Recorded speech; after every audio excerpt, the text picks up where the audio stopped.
niños que eran detectados de coronavirus. Entonces, el gobierno nacional lo que está evaluando es, bueno, vos querés viajar al exterior, a pesar del contexto regional de aumentos de casos, a pesar de las nuevas cepas, viajás, pero te tenés que, cuando regresás, pagar tu PCR y confinarte en un hotel pagado también por vos. Bien. Bueno, nos vamos a ir a Estados Unidos. ¿Es eso o es solo para todo el país? Nos vamos a ir a Estados Unidos porque creo que está en Chicago.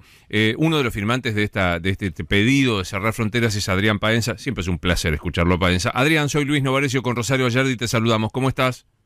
¿Qué tal, Rosario? ¿Qué tal, Luis? ¿Estás en Chicago? Estoy en Chicago, sí, estaba escuchando la temperatura, si va a llover, acá hay 2 grados bajo cero, estamos esperando que nieve, así que estamos en polos opuestos. Polos opuestos en todo sentido, ¿no? Contame eso un poco, ¿cómo está Chicago en lo particular y Estados Unidos en lo general con el coronavirus? Y bueno, ahora desde que cambió la presidencia, cambió todo en Estados Unidos. Y sobre todo cambió porque Estados Unidos se hizo cargo de lo que tiene, que es que tiene la maquinita para imprimir dólares. Biden anunció que a partir de fines de mayo va a estar, si quiere, la persona que quiera estar vacunada lo va a estar. Y en realidad dijo el jueves pasado que se van a quitar todas las restricciones, de manera tal que toda persona mayor de 18 años que quiera la vacuna la podrá tener a partir del 1 de mayo, lo cual no quiere decir que todos se puedan vacunar el primero, porque digamos, hay 330 millones de personas acá. Si quitamos 30 o 40 millones de personas que están por debajo de los 18 años, aún así 300 millones de personas no se van a poder vacunar en un día. Sin embargo, están hablando de que van a nadar, y esto es textual, "sick we are going to be swimming", en vacunas. Esto pone en evidencia varias cosas. Primero, que Estados Unidos va a tener superabundancia de vacunas. Al mismo tiempo, esto significa, y me consta, que el gobierno argentino sabe de esto porque le preguntaron a Biden qué va a hacer con el excedente. Y Biden dijo, esto no es un problema de Estados Unidos, esto es un problema mundial.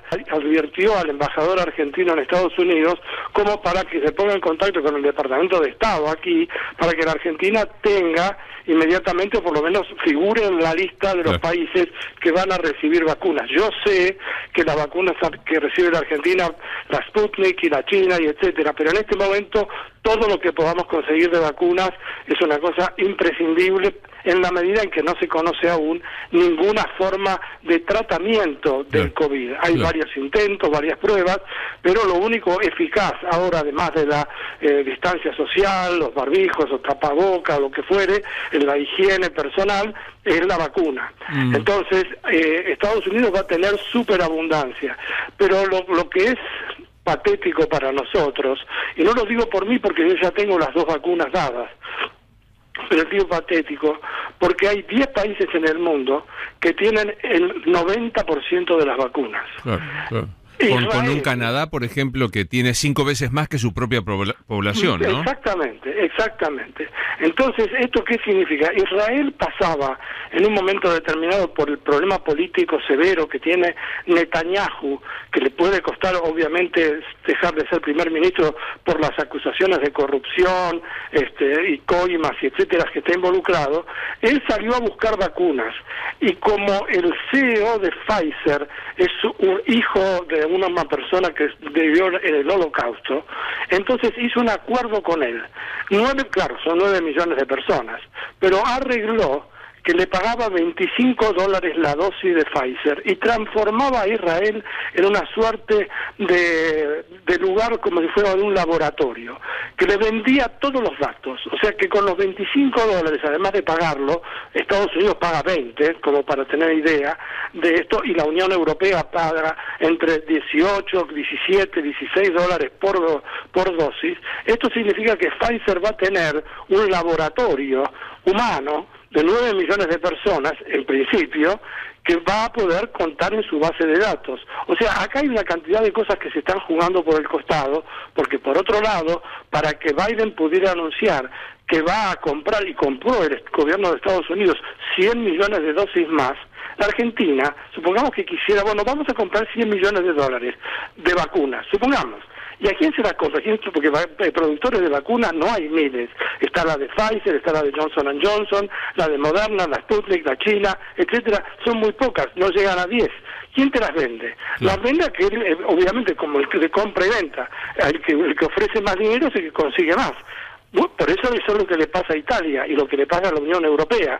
Mientras Inglaterra, por ejemplo, tiene la alternativa en este momento de estar vacunando a una gran velocidad, igual que Estados Unidos, se ven cómo las curvas bajan bruscamente. Pero ¿a dónde quería llegar? El gobierno norteamericano tiene un acuerdo, digamos, como si estuviera escrito en la Constitución, como si fuera un decreto específico, que en tiempos de guerra, por ejemplo, y esto para ellos lo es, el gobierno, el presidente tiene el derecho de ir a una empresa privada y decirle, ¿usted qué manufactura? Tal cosa. Bueno, nosotros que usted necesitamos que en lugar de fabricar camiones, ahora fabrique coches, o que fabrique, no sé, respiradores. Y llamó a la gente del laboratorio Merck, y lo sentó con la gente del laboratorio Johnson & Johnson. Y la gente de Merck, y le dijo a la gente de Merck, usted tiene que poner ahora a disposición de Johnson & Johnson toda su capacidad productiva para producir vacunas. Esto sería algo así como llamar a la gente de la Pepsi Cola y decirle, ustedes tienen que empezar a embotellar Coca-Cola. Claro. Son competidores, pero competidores del mismo estilo que Pepsi y Coca. Y por eso es que se le permite a Estados Unidos en este momento, con el poder naturalmente de tener la maquinita, de crear dinero, de fabricar dinero, de imprimir dólares, de tener vacunas para todos. Claro. Ahora nosotros, vayamos a la Argentina, nosotros no somos esto, no somos ni Estados Unidos, ni podemos ofrecerle a un país, a un laboratorio como Pfizer, hacer de conejillos de India, entre comillas también, ¿no? Porque esto, los científicos logramos hacer, y voy a excluirme, porque yo no investigo en esto, no investigo, los científicos lograron hacer lo que los políticos no pudieron. Nosotros pensemos que esto pasó hace 1 año y 2 meses. Nunca en la historia de la humanidad se pudo lograr un antídoto de estas características, una vacuna, a esta velocidad. Pero sobre todo, no es que la logró un país, esto se logró en comunidad, esto es una construcción colectiva, tiene una cantidad de novedades, vacunas de este tipo, la tipología de la vacuna no existía, antes la calidad de la vacuna iba por otro lado.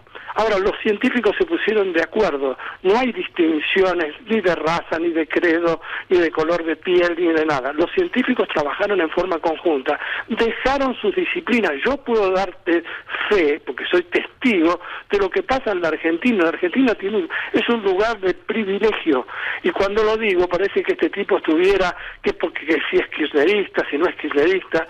Olvidémonos de todo eso por un instante. No sé qué fastidio usted le tiene o no al gobierno de Cristina o lo que fuere. Gracias al cielo, en todo caso porque yo soy ateo, pero gracias al cielo, con todo lo que hicieron, no se fueron los científicos argentinos. Y la independencia y la soberanía permite que los argentinos sepamos, los científicos argentinos, podamos predecir. Entonces, cuando se produce el comunicado y se le pide al gobierno, se le solicita al gobierno que cierre las fronteras, es porque podemos predecir el futuro. Voy a dar un ejemplo. Sí. La variante P1, que es la variante que aparece en Manaos, lo cual no quiere decir que pobre la gente, la población de Manaos tenga algo que ver, como los que decían que este era un virus chino. Esto no es ningún virus chino, este es un virus que fue detectado en China por primera vez, como la fiebre en España, ni siquiera fue la primera vez que se detectó. Pero bueno, la variante que se detectó en Manaos, que se conoce con el nombre de P1, mató durante lo que va del año 2021, o sea, 60 son días entre enero y febrero, sí. 15 días más, 75, 76 días, mató ya más gente que todo en el año 2020, el virus anterior. Ahora, entonces es un virus, eso es un dato, un dato. El P1 esa variante ya mató en Manaos más gente de toda la que murió durante todo un año en la misma ciudad. Es decir, si no vamos a poder evitar que entre, va a entrar, tenemos que tratar de que no entre, Pero no tenemos manera, sino es de cerrar las fronteras. Bueno, ahí te quiero hacer un punto y seguido, Adrián, porque ayer, yo no sé nada del tema y solo trato de preguntar para aprender. Digo, ayer el doctor Debac, que es el vicepresidente de la Asociación Latinoamericana de Infectología, dijo que es tan porosa la frontera argentina que es un acto casi formal decir cerremos la frontera. Lo que hay que hacer es aumentar cantidad de test, aislamiento y trazabilidad. O sea que no es cerrando la frontera el mejor modo. Lo que hay que hacer es testear más, ubicar a las personas que dan positivos y aislarlas con el control del Estado más que ocuparse de las fronteras. Yo te voy a contestar yo tampoco soy ni especialista ni mucho menos, pero voy a contestar con una frase que una vez me dio Nicolás Negroponte, que en ese momento era el director del MIT, el Instituto de Tecnología de Massachusetts, el más importante del mundo en cuanto a creatividad de toda la aparatología. Ahí se inventó la tomografía computada, la resonancia magnética, los teléfonos celulares y etcétera. Cuando iba alguien y le decía, pero mire, tenemos que hacer o esto o tenemos que hacer lo otro. Y él decía, bueno, vamos a hacer una cosa, vaya y tráigame la solución donde se puedan hacer las dos cosas. O sea, ¿por qué tiene que ser excluyente? Cerrar las fronteras es una condición necesaria, no será suficiente, porque inexorablemente, a pesar de que uno quiera cerrar los vuelos internacionales, si siguen entrando camiones que llevan mercadería o traen mercadería de Brasil a la Argentina, se terminó. O sea que algún camionero estará trabajando, argentino, brasileño o uruguayo, estará trabajando e irá a Chile también y lo va a llevar. Tenemos que evitar que todo esto suceda. Por lo menos por el momento. Es agradable pedir esto. No tenemos otra alternativa. A pagar, si nosotros permitimos que se incremente, ya se están empezando a superpoblar en los países vecinos, otra vez se está empezando a crecer la cantidad. Brasil tiene en este momento 2.000 muertos diarios. 2.000 muertos diarios tiene en este momento, aún descendiendo, tiene Estados Unidos. Esto depende de las teorías negacionistas de parte de Jair Bolsonaro. Nosotros no podemos enancarnos en eso. Tiene razón el doctor con lo que dice. No va a alcanzar con cerrar las fronteras, pero hay que empezar por ahí. Tenemos que empezar por los lugares por donde entra agua. Tenemos que ir y tapar los agujeros. Yo sé que te lo digo con mucha pasión, pero es que no tengo otra manera. Me encanta. Digo, en cualquier caso defiendo a los apasionados porque soy igual y me dicen que soy insoportable. No, todo lo contrario, uno defiende con pasión lo que está diciendo. Ahora, ¿qué pasa en Chicago? Porque los otros días nos decía nuestro compañero Adrián Sack, que trabaja en Atlanta, pero estuvo en la Florida, que ya hay vacunación a incluso personas extranjeras, y yo me parece que para aquellos que tienen el dinero se viene el turismo sanitario en muy poco. ¿Qué pasa en Chicago, Adrián? Bueno, en Chicago en este momento hubo un momento que en Florida, porque esto también empieza a intervenir de qué color es el gobierno de cada uno de los estados o cada una de las provincias. O sea, ¿quién es el que maneja? Si es un republicano o un demócrata.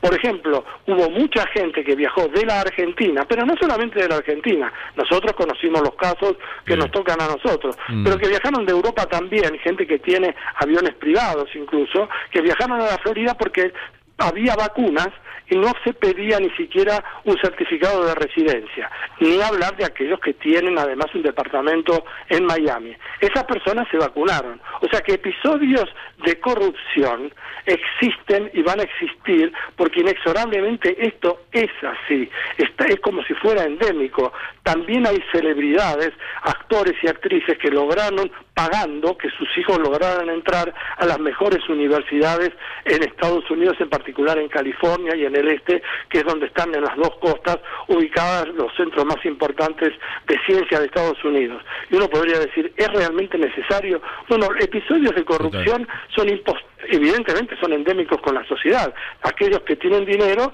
se quieren llevar por encima las personas VIP.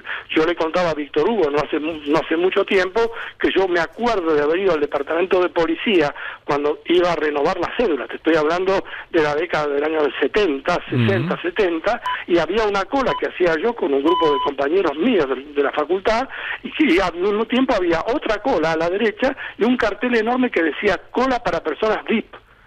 Decía cola para personas hermoso, VIP. Lo decía, directamente, claro. Directamente, o sea que, ¿y cuál era la definición de persona VIP? En una época también en Estados Unidos, el Ku Klux Klan tenía que ponerse una capucha, porque no querían ser exhibidos y vistos.